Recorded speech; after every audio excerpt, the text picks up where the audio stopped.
Chilling footage has been released, appearing to show manhunt suspect Kyle Clifford striding away from a triple murder scene with a 3-foot crossbow. After he killed 3 women, a mother and her 2 daughters, he is believed to have been the ex-boyfriend of one of the daughters. السلام عليكم ورحمة الله وبركاته أصحابتي اسكو سنة wanaagsan فيديو degdegaan idin wadaa maanta arrin ingiriiska especially markaa London anagu London baan joognaa North London haddaad iska tiraadid ama dee hareeraheeda oo dhan oo khalkhal gelgelisay oo waxaan ku yidhi dadkii ay maanta dee kusoo kala lahayn naxdin iyo baqdin oo dumarkii dibadda lugeynaya loo baqayo marka arrintan aan idin sheegayaan doonaya idinka dabageeyo saddexdan dumar aad aragtaan waa hooyo iyo labada gabdhood ay dhashay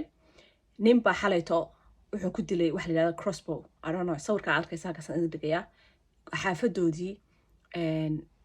bay ku dhinteen oo ninkan ku dilay ninka sawirkiisa arkaysan ninkan marka waxa la yiraahdaa Kyle Clifford baa la yiraahdaa laakiin sida aan maqlay magaciisa saxda maaha waayo waxa la leeyahay nin walaalo ay yihiin on sheeko dambe maartay ka digi doono video kalan ka hadli doona bay walaalihiin marka ninkaasi nin Arab weeyaan marka waa waxaan sheeko gooni oo taswiyaan oo aan dunia hadhow today markaan wax badan ka soo fahmo aan soo duubi doona laakiin hadda waxaan idin sheegayaa ninkan in hadda waxaan ku yiri adduunka maaha London oo dhan oo TV-ga waa kale waa aragteen hadda Ingiriiska joogina kale hadda online gashaan waa arki doontaan London maanta way kacsan tahay ninkaas la doondooniyaa saddexdooduba xalayto bay dhinteen nafta ka baxday marka yaa helay gabdhaha abood baa helay todobadii meelahaas booliiskii naanaamu garaacay booliiskii markay yimaadeen muddo ka bacdi magaca kole way sheegeen qofkii ugu dambeeyay arkeen marka isla markii booliisku magacii ninkii sheegeen ay baadin doonayaan marka aabihii baa helay labadiisii gabdhood oo dhaawacan iyo xaaskiisa oo dhaawacan cabaar ka bacdina waa dhinteen marka ninkan saddexdan dumara ay dee isku family yihiin marka ninkan yuu yahay ninkan John Hunt Ingiriiska waa laga yaqaanaa kole adduunkan waa laga yaqaanaa laakiin dacaan wuxuu ku yahay TV-ga dadka TV-da daawada BBC iyo wuxuu ka shaqeeyaa Sky marka waa nin la yaqaanaba oo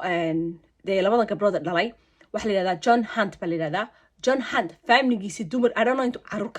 inuu carruur kala dhalay laakiin waxa la sheegayaa xaaskiisii iyo labadan gabdhood inay family-giisa yihiin bal ninka bal maanta ta u taala arrintaas London ka socota oo ninka John Hunt la yiraahdo oo BBC-da ka shaqeeya codkiisa la yaqaano waxa weeyaan commentator waa dadka maaragtay hadii video laga hadlay ama hadii BBC-da ay sport ka hadlaysay waxyaabahaas oo kale waa dadka gadaalan ka maqlo ama xagga dambe maartay codkoodan ka maqlo weeyaan marka ninkan waa la yaqaanaa xaafadiisii baa maanta waxa ku yiri dig ba qulqulaya marka waxa ka sii daran ninkan ay maanta London laga barbaarayo booliisku ay leeyihiin iska ilaaliya ninkaas waa dangerous saa waxa uu leeyihiin waxaan baaskoolad iyo xabad iyo like maxaa magaca madooniya sheegay magacadu waa sheegay waxa sheegay hub ma haysto hubkiis waxa weeyaan ku dilay sawirka arkaysa magaca Soomaali ma garan waxa lagu sheego laakiin crossbow baa la yiraahdaa af Ingiriisiga kaas uu reerka ku laayay ta kale aan soo ogaadayna oo runii been tahay ma garanayo laakiin relationship-ka marka la soo eegay ninkan Kyle Clifford maxaa reerka dee inankoodii maaha waxa weeyaan waxa la yiri labada gabdhood mid ahaan buu ex-boyfriend-keeda yahay marka waxa weeyaan waxa loo malaynayaa waxa weeyaan waa nin dee xanaaqay hadii doonto gabadhu ay break-up markay dalbatay ama ka tagtay ninka uu aqbali waayay sheekooyinka ay ku taqaanaan maaragtay team qiso haddaad tihiin waa ogtihiin sheekooyin badan baan ka sheekeeyay oo ninku markuu naagta ay diido naagtu ka cararto ninku ma aqbalayo wuxuu qoranayaa ama anaad deela joogaysaa qof kale oo adduunka maxay ahayd kuleh ma jiro anaan ahayn aniga markaa dhowto nimankaas usually waxay ka doortaan inay ninka maxaa naagta ay dilaan ama gabadha ay la sheekaysanayaan marka arrintan saas u eg tahay wiilkani waxa la yiri wuxuu mid ahaan ma garanayo magacyada mid bahana la yiraahdaa mid magaceeda ma garanayo asxaabta sorry waxa weeyaan saacadii ugu dambeysay ma maartay iyaka markaas uu ka keenay wax cuneen hadda halfna waan ku yiri dabada game marka taas ka faa'iideysanaya video-ga soo duubaya waayo hadda newspaper-ka hadda ku jirtaan waa maqli doontaan inaan ninkii wali la baadi doonayo oo la la'yahay oo la leeyahay soo dhawaanina marka ninkaasi si u badan tahay ninkaasi wuxuu ahaa gabadha markay ka tagtay oo ay nacday inuu isaguna intuu xaafadii tagay uu saddexdoodii bedilay saddexdii dumar buu ka dhex baxay alaabtaasna uu ku dilay marka taasan doonayay ka dabageeyo asxaabta insha Allah hadii ninka marka la helo iyo hadii aan la helinba iyo wixii soo kordhaba maartay iyo ta kale waxaan doonayaa walaalkiina jeelka ku jiraa waxa la yiri isaguna waxbuu dilay 2018kii markaa video kale maartay marka la helo kale waa la heli doonaa insha Allah baan video kale ku xijin doonaa videogan insha Allah intaasaan doonayay ka gaarsiiyo hadda London degantiin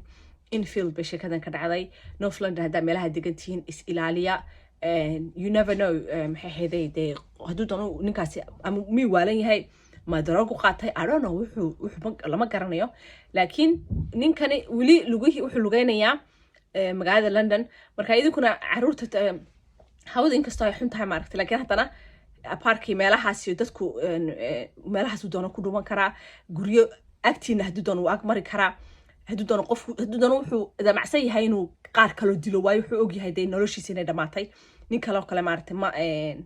damiirkiisa ma joogo kale qof saddex qof xalayta soo dilay hadda suuqa waliba marayo waxa la gurigiisa ma joogo qof meel lagu og yahay ma jiro marka you never know meeshu marayo dadka reer London North London anaga macaan West London meel kasta aad joogtaan please isilaaliya ninka sawirkiisa waa kaas sila sheegayna Carl Clifford ma aha magaca uu ku dhashay waa magac kale la siiyay ay isilaalino dasan doonid ka dabageeyo marka asxaabta waxaan rajaynayaa khayr insha Allah hal isilaaliyo